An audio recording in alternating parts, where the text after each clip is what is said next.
Le reste de l'actualité, on commence avec du football et la suite de cette Coupe de France, cette compétition magique avec le match entre Coulennes et Cholet. Malheureusement, les Coulennais n'ont pas réalisé l'exploit. Premier but dès la 12e minute de jeu pour Cholet, club de national, par Bridge Ndilu qui marque également son doublé à la 17e minute de jeu, 2-0. Joueur prêté par le FC Nantes, OSO Cholet justement, Gaëtan Missi-Mezzu met le but du 3-0 à la 28e minute de jeu. Ndilu à la 34e, 4-0 à la pause avec un 5e but pour Cholet par Noah Fattar au retour des vestiaires. Le but de Kylian Chalumeau pour Coulennes qui redonne un peu d'espoir aux Coulennais, 5-1. Et puis Gaëtan Missi-Mezzu qui reprend l'avantage avec le 6-1 à la 68e. Et enfin Noah Fattar qui inscrit le dernier but des Choletais. Score final 7-1 pour Cholet. Logique respectée par le SOC, club de national, face aux Coulennais. On va écouter leur entraîneur justement aux Coulennais, Willy Bolivar. C'est quand même une équipe de national où malgré tout on a vu quand même la différence en termes de rythme, en termes de technique. Enfin, malheureusement on n'a pas existé, un peu plus en deuxième mi-temps, mais quand il y en a 4 en première, ils ont géré bien plus sereinement aussi. On n'a pas existé comme on aurait voulu. On aurait voulu forcément faire bien mieux, différemment. Écoutez, c'est le terrain qui a parlé et la défaite est lourde. J'ai des joueurs qui jouent, qui sont joueurs. Je ne peux pas dire trop parce que j'aime bien, mais on peut pas non plus annihiler le tempérament de ces joueurs. J'espère que ça nous servira pour le championnat. Il faut qu'on sache quand est-ce que l'on peut jouer, quand on peut se permettre de jouer, quand à un moment donné, il faut être frustré et peut-être plus fermer le jeu. De leur côté, qualification historique pour Spey au 6e tour donc, de Coupe de France. Quadruplé pour Bouzzoumou, ça passe aussi pour Le Mans FC face à Mur-et-Rigné, club de Régional 1, 4-2 donc pour les joueurs de Chris. Et ça passe aussi pour Sablé face à Chaland, deux équipes du même championnat de National 3. Donc 3 sur 4 pour les clubs sartois. On retrouvera donc 3 équipes sartoises au 6e tour de cette Coupe de France. Tirage au sort, ça se passe ce mardi du côté de La Roche-sur-Yon à partir de 17h. On passe à la course à pied. On se dirige à la Flèche donc avec Quentin Brandet qui s'impose pour la 2e année consécutive. Quentin Brandet qui termine en 30 minutes et 21 secondes devant Mêlé en 31 minutes. Et puis devant Fournier qui termine, lui, 16 secondes après son coéquipier Thomas Drouot. Premier français termine 4e en 31 minutes et 34 secondes. Chez les dames, victoire de la Sartoise. Et oui, cocorico ou presque. On voudrait faire un bruit de cochon pour signifier les perfs sartoises, en référence aux véritables rillettes sartoises, évidemment. Avec Hélène Coll, non licenciée, qui s'est imposée en 36 minutes et 23 secondes devant Étoile de Freerun. En 36 minutes et 46 secondes. Provost prend la 3e place du podium en 36 minutes et 43 secondes. On écoute la vainqueur de ces 10 km de la Flèche. Je suis partie avec Vinciane Cusso et Charlène Étoile, que je connais bien parce que c'était mes anciennes coéquipières. Et puis, en fait, rapidement, j'ai ressenti que j'étais bien dans mon rythme. J'étais sur des bases de 3,30 au départ. Et jusqu'au 5e, j'ai bien tenu ça. Et entre le 5 et le 10, ça a ralenti un petit peu. Ce qui est un petit peu dommage parce que je pense que j'étais vraiment pas loin de mon record au final. J'avais un record à moins de 36 et là, je fais, je crois, 36-25. Mais c'est toujours un peu le jeu des Garmin qui ne donnent pas exactement les bonnes mesures par rapport au circuit. J'avoue qu'à mi-parcours, j'ai un peu cru que je passerais sous les 36. Et en fait, la fin du parcours est assez usante et la dernière ligne droite vraiment longue. Donc, mais non, c'est vraiment une belle course. Soirée boxe, c'était ce week-end à Antares avec une belle soirée proposée donc dans la salle bleue d'Antares avec de nombreux combats, des combats olympiques et puis des combats professionnels. Et c'était l'occasion pour quelques jeunes boxeurs sartois, des espoirs de la discipline, et bien de se montrer et puis de combattre devant un public sartois. Plus de 1000 personnes étaient présentes pour cette belle soirée boxe en moins de 69 kilos. Belle victoire du Sartois Doka Malzagov, espoir de 21 ans du JS Koulen, vainqueur face à Yann Nouri de Salon. On va écouter justement ce jeune espoir de la boxe sartoise et de la boxe française. Au début, j'ai eu du mal à m'adapter, parce que c'est un gaucher, j'ai du mal à boxer avec les gauchers. Mais après, voilà, avec l'expérience, j'ai pu m'adapter. Sur le deuxième et troisième, mais lui faire mal. Vos tactiques, comme avec mon coach, c'était les crochets. Bras avant, j'attendais qu'il attaque son bras avant, comme c'est un gaucher. Sur le bras arrière, je le contrais avec mon crochet gauche. Et à chaque fois, ça passait. Certes, il y a eu des moments où ça n'a pas passé. Mais la plupart, ça fait mouche. L'avenir, c'est les demi-finales des championnats de région. Après, si j'ai gagné les demi-finales, pourquoi pas aller en finale et gagner les finales. L'objectif de l'année, c'est ça. Voilà, l'objectif, on l'a vu pour Doka Matsagov. Retenez ce prénom, on espère le revoir boxer au plus haut niveau, le jeune Koulenais. Et puis on a tendu le micro, Amoun Chamsouedine a tendu le micro également à l'organisateur de cette soirée. Qu'en a-t-il pensé? Sa réponse. On appréhendait un petit peu la reprise, il y avait une petite pression. Là maintenant, voilà un gros ouf, on est globalement satisfait de la soirée. C'est sûr, il fallait relancer la machine, fallait qu'on se remette dedans.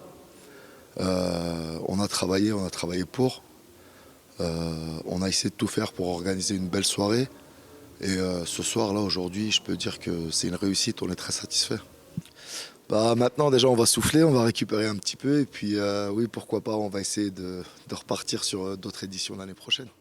Passons au rugby. À présent, les Manceaux du Racing Club du Mans s'inclinent malheureusement 28-19 contre l'un des grands favoris de la poule, les Sables d'Olonne, le RCM, qui a résisté une mi-temps avec l'essai notamment de Loïc Keita, que vous allez voir dans quelques instants pour les Sartois.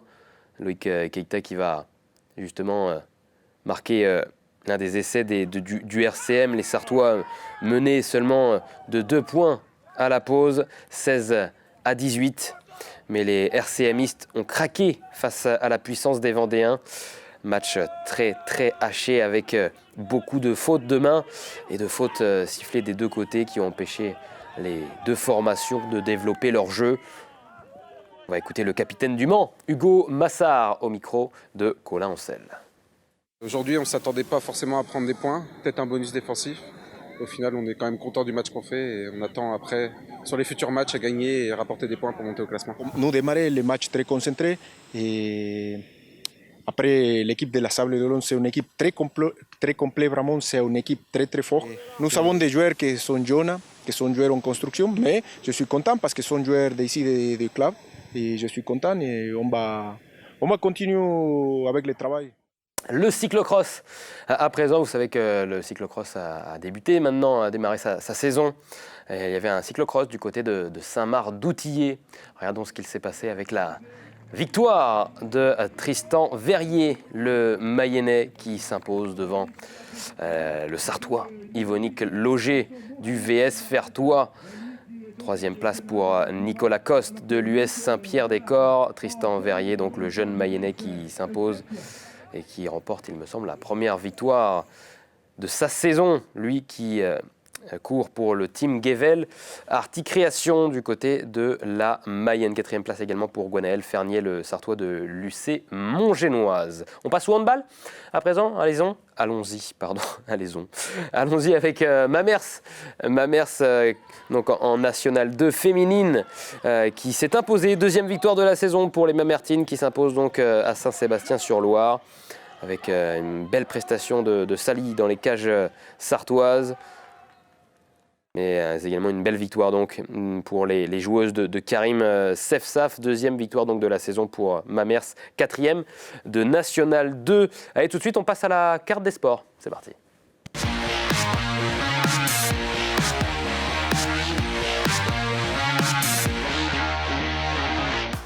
La carte des sports, parlons-en, regardons-la, avec quelques jolis événements à suivre cette semaine. On ira du côté de Beaufay, de la Milèze, de Ciel-Guillaume, du Mans, avec une soirée basket, mais aussi du hockey, et puis du VTT et du trail du côté de l'antenne de Maillé. On commence avec le basket, grande soirée, on en a parlé un petit peu avec Mamadi Sangaré dans la première partie de cette émission.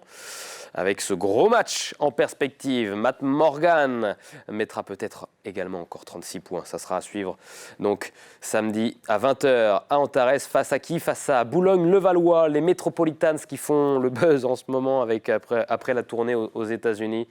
Et les perfs stratosphériques de leur joueur emblématique, Victor Wembanyama, qui réalise un début de saison assez incroyable. On l'annonce comme le premier joueur de la draft l'année prochaine en NBA. Ça c'est pour la rencontre. C'est un véritable phénomène. Hein. N'hésitez pas à aller vous rendre à Antares donc samedi pour voir ce qu'on appelle le Mbappé du basket français. Du hockey sur gazon également du côté du Somme avec donc ce week-end sportif, ce samedi réservé au hockey sur gazon, donc avec plusieurs rencontres tout au long de la journée. Et puis ce match entre le SCO Angers contre Carquefou. Donc ça sera samedi, pas tout de suite, mais le 22. Donc vous avez plusieurs rencontres à partir de ce week-end.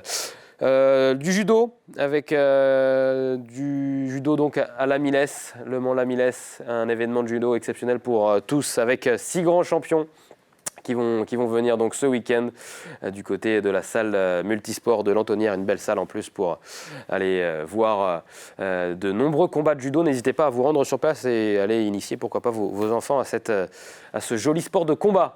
Voilà pour La Millesse avec le judo et puis la course d'orientation.